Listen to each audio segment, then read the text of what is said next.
presenter, somebody that hails from Texas. He's a true Texas man, a true Texas cattle rancher.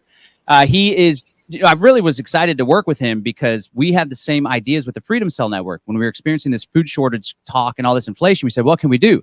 Well, let's link up with local food producers. Instead of going to the grocery store, let's give them our business, right? And Texas Slim is somebody that's doing just that in a major way, not just here in Texas, but all across the U.S. and even internationally. So without further ado, let's give it up for our first speaker, Mr. Texas Slim.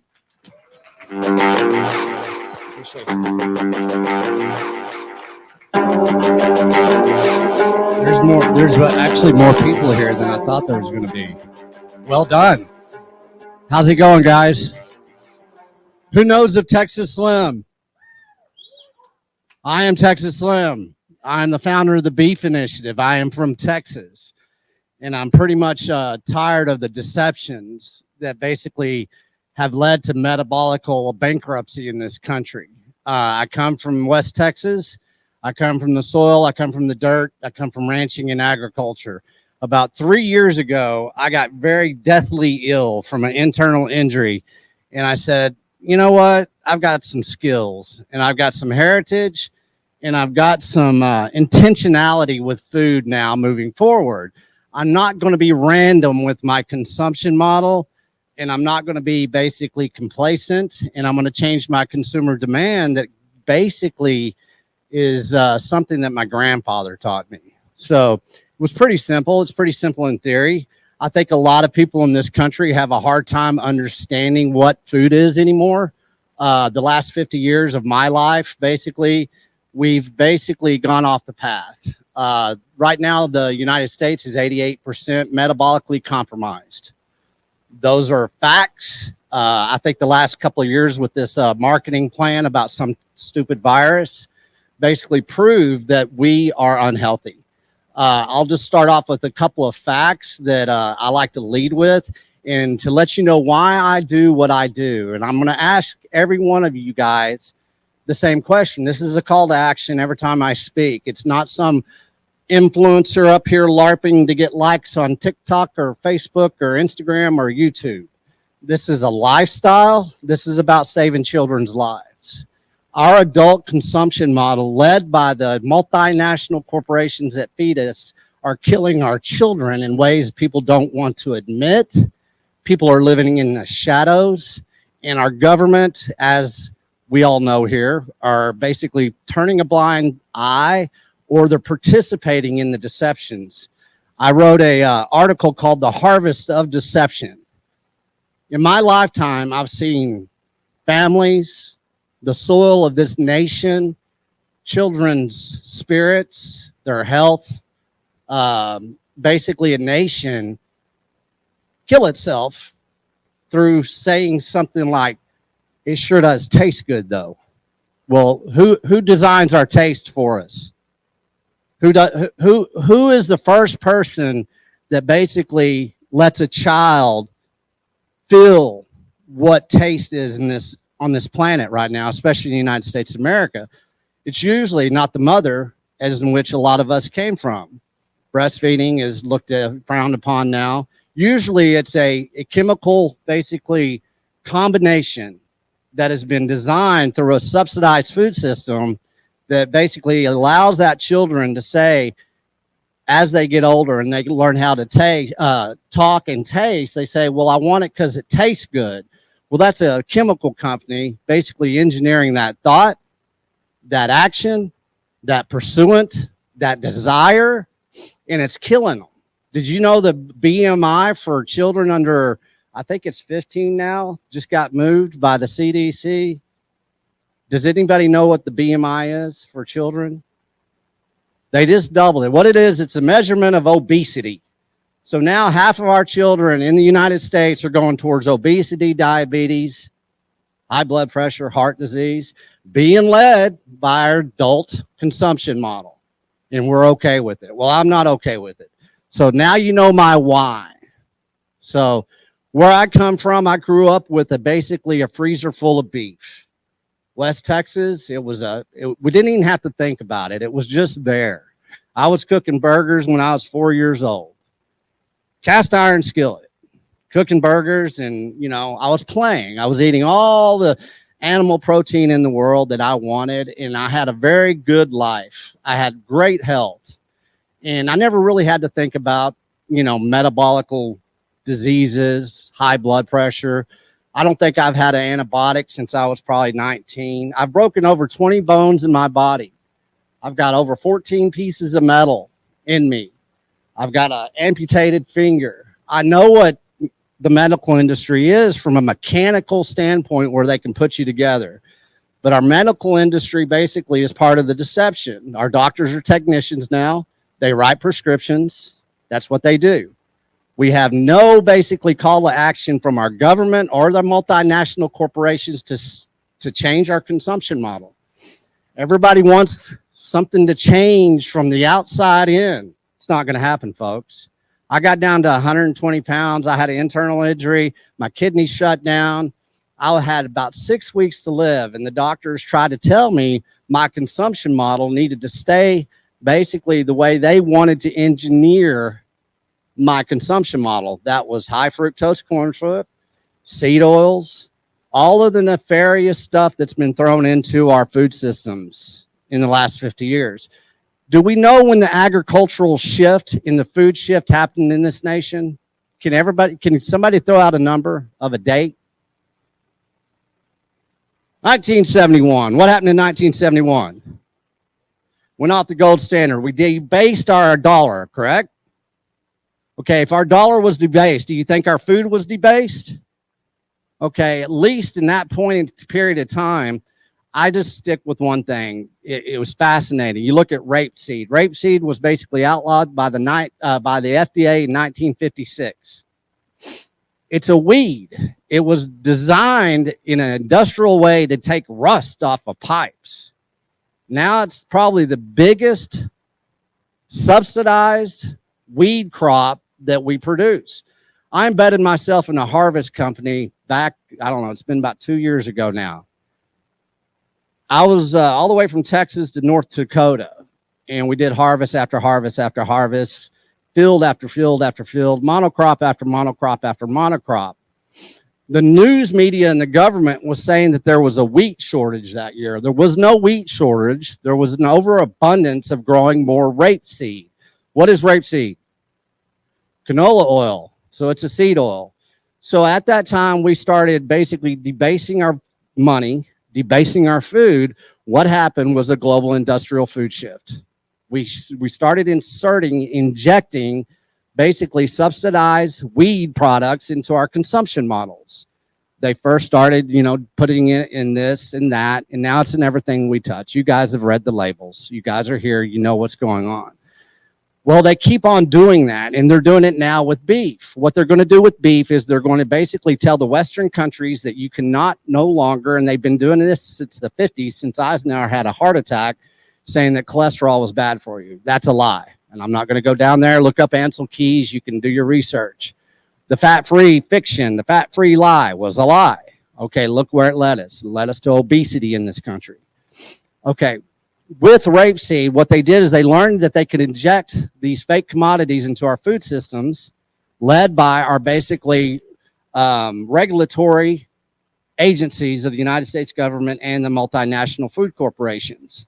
So we've had seed oil after seed oil after seed oil, high fructose corn syrup after, you know, every fake commodity they can push through the system, they're going to push through the system. That's what they're doing now globally. They're going to do the war on meat with the climate change. All that fear porn that they feed the general public is how they change your consumption model into a poison that has basically killed a nation's health. If you think that this nation's health is not destroyed, you're living in the dark. It's that simple. It's time for everybody to take action. It's time for everybody to quit fighting and having this competition when it comes to food. And it's time for me, as far as somebody that leads the beef initiative, one thing that they did within the beef industry itself is they got the ranchers, animal producers to fight each other. In the beef initiative, what we are is we are a consolidation of people that are going to save children's lives through the consumption of beef, animal products that are clean, and even produce that is clean. It's beef because I'm from Texas and it's called the Beef Initiative. So there's a reason behind that. But what we have to do within the Beef Initiative and what I'm trying to do within the Beef Initiative is we're creating a new market access. Market access was stolen from our communities in the 70s as well. What they were able to do is Texas has 254 counties. At one time, we had 254 clean processing centers in the state of Texas. Those 254 clean processing centers fed their community first, then they shipped the abundance outward. Well, what the multinational corporations have done, there's 4 multinational corporations basically that process 80% of the food that you eat right here in this room. 4 multinational corporations process 80% of the food. Well, they have the say-so. Your local community does not have a say-so. So what we're going to do within the Beef Initiative is we're going to turn that on its ground. We're going to go back how my grandfather taught me, is like you feed your community first. Who's your community? Me first. I feed me first. Then what do? It's kind of like the airplane, right? Oxygen mask. Who are you going to put the oxygen mask on? Is there anybody in here under 18? Everybody, one person in here is under 18. Way to go. Okay, guess what? We got a bunch of adults in here that make adult decisions. Whenever they said we're going to go feed the world, what they meant is that we're going to kill your communities. They killed all the small towns in Texas. They killed all the small towns across this nation. I think everybody in here, how many people live in a big city? How many people live in a rural area? Look at that. Guess what? We have a consensus. It's almost like the 80-20 split right there from city to rural. What they did is they basically told the farmer, the rancher, the animal producer that we're going to take your successes and you are so good. We won that war. We're the most powerful nation that's ever existed. We've got to go feed the world. Those are those multinational corporations that said that.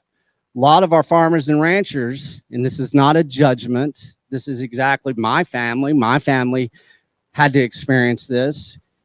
Multinational corporations basically tricked the farmers and ranchers of this nation to basically quit feeding themselves and their family, then their community, then their small towns, then their county, then their region, then their state suffered.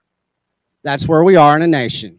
Everybody's looking for a way out. Everybody's looking through an exit, correct? Exit and build. Well, my call to action, the reason I am here, is basically we're going to not live in the deceptions anymore. And I'm talking about the Beef Initiative right now. Our ethos, who we are, who I am, is I'm not going to validate those damn deceptions anymore. Whenever you, the individual community, can look in the mirror and say, I refuse to validate the deceptions anymore.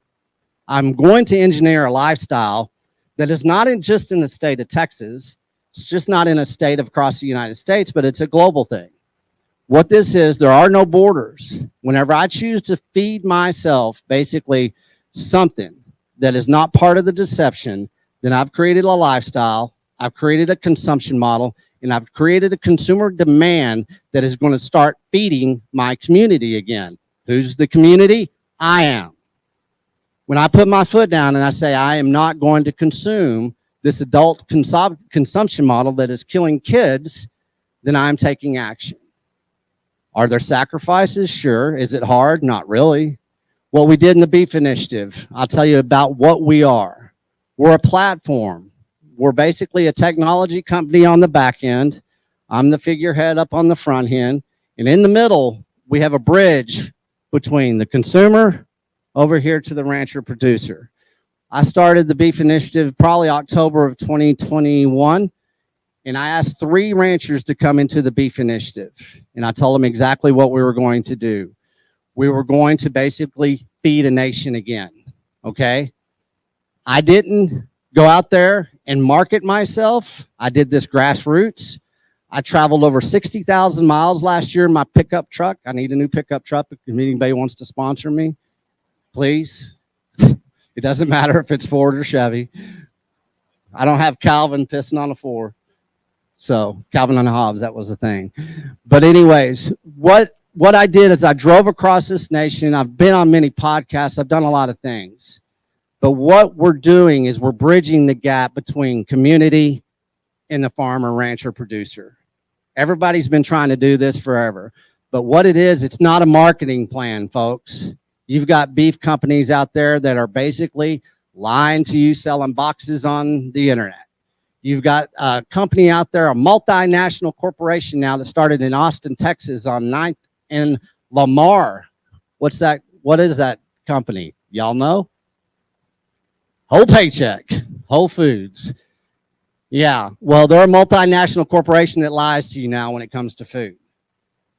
They basically are living in a protocol of, I'll say, beef, that there's a lot of great producers that started that protocol to be able to sell grass-fed beef in the United States.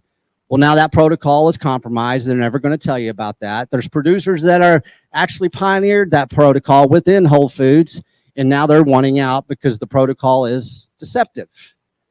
Whenever we come to basically beef, I started out with something that said, go shake a rancher's hand. Okay, that's what I did.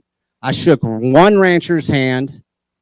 I fed one family with one cow with one handshake. It doesn't have to be daunting, folks.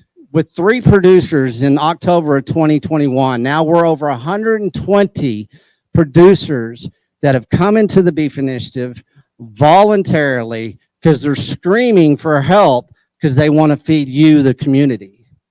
And so what we have to do is we have to point our compass in a different direction as consumers. We have to quit validating the deceptions that we know within marketing of food, within the messaging of food, with all the lies that are in food. Eliminate yourself from that. That's what the Beef Initiative is. The Beef Initiative has now established a foundation. It's called the I Am Texas Slim Foundational Trust. What it is, we're giving grants, a $10,000 grant to a farmer, producer, rancher that is regenerative, that matches the protocol of the Beef Initiative, that is truth in food. It's going to be community funded. I put up one full Bitcoin, I'm not going to shield Bitcoin right now because this is about beef and this is about nutrition. But we have sold over $500,000 worth of beef, and you can pay with Bitcoin if that's what you want to do, which is good. It's sound money. But anyways, going back to that, the foundational trust, the grant system is going to give grants to these ranchers. They're going to open up their gates to you. They're opening up their gates of consumption, of education. It's an educational grant. We're going to allow the ranchers and the producers of the United States to have a voice that was stifled back in 1971. They do not have a digital voice. They do not have the marketing budgets of Whole Foods, of that other company that does boxes, and they start with a B, butcher. But what they do have is they have truth in food. And they have you, the consumer, that wants to basically support them. You want to give them a pillar of strength. Whenever you give a rancher a pillar of strength, be it led by education, then you're feeding your family for the rest of your life through that relationship that you're building with that rancher. So we have 3 things that we're doing in the Beef Initiative this year, and I'm going to tell you what they are, and then I'm going to open this up for some Q&A because there's always a lot of good questions. This year, the Beef Initiative is going to sell as much beef as we can through our platform, either through that we are basically partnered up with K&C Cattle right down the road here in Luling, Texas, partnered up with 2 Bar C Ranch and Hometown Meats. Luling, Texas, Hometown Meats. If y'all get a chance, look them up, okay? They are our distributor within the Beef Initiative. Also, with those 120 ranchers, producers, we want everyone across this nation to go and find those producers, ranchers, establish a relationship with them, and buy your products from them. It's going to grow, it's going to grow, and it's going to grow. 120 today, it'll be 1,000 by the end of this year. We don't have to participate in the marketing plans. We are the marketing plan. We are the distraction. Start acting like it. Quit making excuses. No more excuses about, well, it's too far. No, it's not. Within the beef initiative, you can buy beef from us. We're going to give you cuts of the cow, all that kind of stuff. And I'm not shilling here. I'm not advertising. I'm telling you the opportunities that you have. You can feed your families more affordable through starting with beef, supporting a rancher than you can at that supermarket that was also invented in 1971 as they created the fake commodities. Our third, which is my most important thing in my life moving forward, the reason I am here is I'm going to save every children's life that I can, every child's life that I can save through a consumption model that is being re-engineered by y'all, by every one of us here. If you cannot find purpose in saving children's lives through basically clean food, go look in the mirror. Then come talk to me. If you need some extra education of why you need to change your consumption model or why you need to share that you were here today at 10 o'clock in the morning to listen to this dude that calls him Texas Slim. My mom called me that when I was 4 years old. She couldn't find any jeans. She said, "You're too damn slim." And then good old Wrangler came out, and they came out with something called Texas Slim. She goes, "No, you're Texas Slim." So I'm gonna fight Wrangler. They're a multinational corporation. But anyways, what we're gonna do is we're gonna save kids' lives across this world because we're gonna have relationships with ranchers, producers, because we're gonna help them educate the next generation of rancher producer. The average age of a rancher producer in the United States right now is 63 years old. Once that intelligence is gone, it's gone, folks. And you're eating beef from Brazil, Africa, Australia, and it's going to say that it's U.S. prime beef. Does anybody understand the labeling laws in this country? Do you know how deceptive they are? Are you still participating in the deceptions? Good. Get everybody around you to quit participating in the deceptions as well. There's three things that the beef initiative is. We're going to sell a shit ton of beef that's clean, and there's no deceptions within the beef. You know how many times I got tagged last week? Are y'all going to vaccinate your beef? Are you going to vaccinate? mRNA is coming. Oh, shit. Fear porn. Right? Well, if you're somebody like me, or if you're one of the damn good ranchers that are in the beef initiative, you step back and you laugh at that. You go, well, hell, that's funny. Guess who's participating in that? Multinational corporations that sell your beef across the world. Well, the beef initiative is clean. We have done a vertical integration from the soil to the grass, to the cow, to the producer, through the processing center, all the way to your fork. And guess what? It's 100%, 1,000% clean. It always will. We don't have to participate. That's what people don't understand. It's a lack of beef intelligence. Well, hashtag beef intelligence is the new hashtag now. Last year it was food intelligence. Hashtag food intelligence. And so this year we're going to educate you guys. There's no mRNA vaccinations in the beef initiative. Every producer, every rancher, you can go shake their hand, you can look them in the eye, and you can have that conversation. If you can't shake their hand, you got the beef initiative platform where you can do a search. If you're in Athens, Tennessee, as Charles Mayfield is out here in the lobby, Lord help us, Sparrow. There you go, Charles. Anyway, skincare products, regenerative. He doesn't validate the deceptions anymore. But anyways, you can go anywhere across this nation in the index in the beef initiative, and you can find a way to shake a rancher's hand, either digitally or physically. That's up to you. You can buy beef either through the beef initiative or through one of the producers. And if you can't, let us know.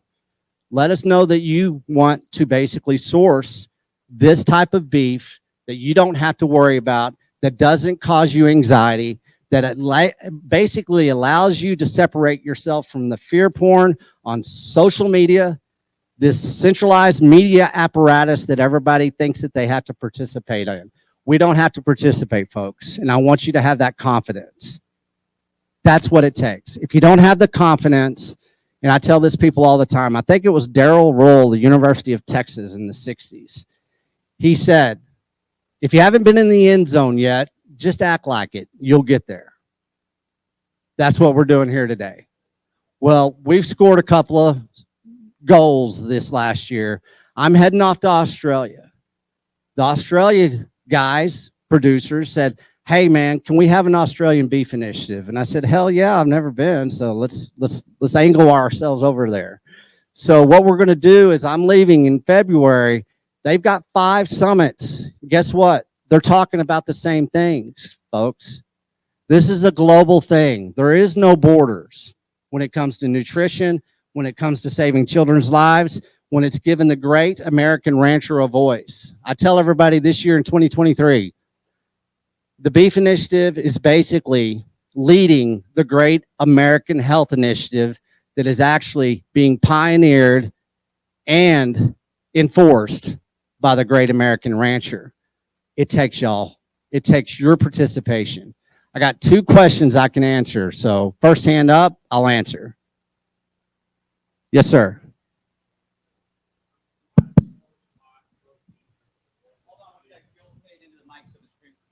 Sorry about that. Should have had that ready. I have a question about sourcing my local protein. I use a local to me regenerative rancher, and I don't have any problem getting the protein, beef, pork, whatever. But what I do have a problem with is him getting it to a producer, an ancestral, traditional type butcher who understands the value of organ meats. Sure. And they'll do the liver, they'll do the heart, but they throw the rest of it away. Sure.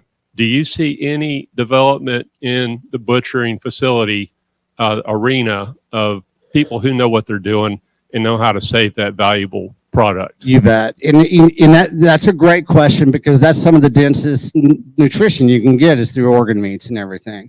We still leverage all of the cow from nose to tail. You hear all that, but the multinational corporations leverage all of that, from dog food to, all the byproducts that we create, from gelatin, everything that the cow is, they stole from us. It's going to be a shift that we steal it back.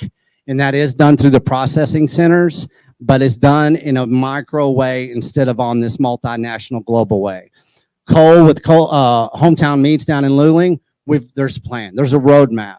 Justin Trammell and Panhandle Meats in the where I'm up and rooted in, up outside of Canyon, Texas. We're going ancestral. I'm probably going to get into some of that as far as some of the cuts that I'm going to start selling across this nation. That'll be one of the big entry points that I do, are the organ meats as well. So you see it. It's coming. Okay. It's coming. But like I hear. say, whenever you have a global industrial food shift, and when you have regulatory capture that is brought us here, it's a phased out process. We got time for one more, but it's got to be lightning fast. Let's do it.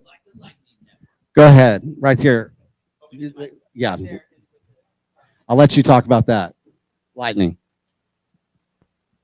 I live in Park City, Utah, and we do have an initiative where we're meeting with our ranchers. Yes. One of the biggest, are you seeing that what they're saying, a lot of them, is they can't own the land, that they have to lease the land, and they're only given 1-year leases. So are you seeing that because they're just worried about having to move their cattle and move everything? And you're right. They said we can't find butchers. And so they're having to slaughter and do it all on their own and go against code, because the waiting list is about a year and a half. But are you seeing the land ownership is because the price of land has gone up, that now they can't afford to buy land, that they have to lease it? 100%. It's a land capture. You look at the Netherlands right now, 3,000 farmers being put out of business. Basically, that land is gone in the Netherlands. Everybody's like, oh, they're protesting. No, that land is gone. It's the same thing going on here. It's asset reallocation. It happened in the 80s. It's happening now. What's the cause and effect of that is the ranchers do not have land anymore. What a lot of ranchers are doing, like in Colorado, Jason Rick of Rick Ranches, he's the one that received that grant. He basically stewards 4,000 acres for people that have bought the land. He's improving the land. He's improving the soil. It's making their land value go up. They love him. He puts basically cattle onto their lands. I'm seeing a lot of that. That's a good entry point for people. As far as the processing centers, yes, it's going to be a major issue for the next 10 years. And we have to fight very hard. The number one bottleneck for nutrition in this country right now are the multinational processing centers. Whenever you have a rancher that has to wait 18 months to process an animal, you've taken complete control away from the rancher and put it in the hands of the multinational corporations. So I'll be talking about that a lot this year as well. Thank you. Give it up for Texas Slim, ladies and gentlemen. Are you sick of being told you will own nothing and be happy? Are you sick of being told how to live your life by the mainstream media? Exactly what people think, and this is extremely dangerous to our democracy. Are you exhausted with the truth community, focusing only on the problems?